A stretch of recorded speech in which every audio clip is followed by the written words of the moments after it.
పంతులు గారు, నాకు నా తమ్ముడికి సమానమైన భూమి ఉంది. అయినా వాడు ధనవంతుడవుతుంటే నేను పేదవాడిగానే ఉన్నా. నా అదృష్టరేఖ ఎలా ఉందో చెప్తారా? సుబ్బయ్య, ఇది అదృష్టరేఖ దోషం కాదు, నీ పనితీరులోని దోషం.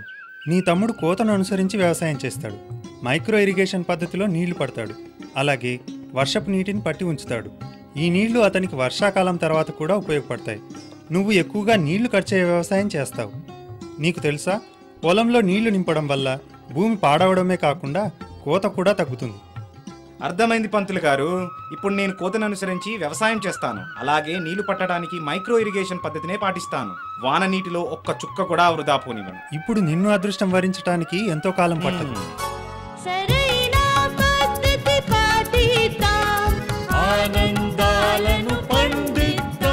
సుబ్బయ్యకు అర్థమైంది.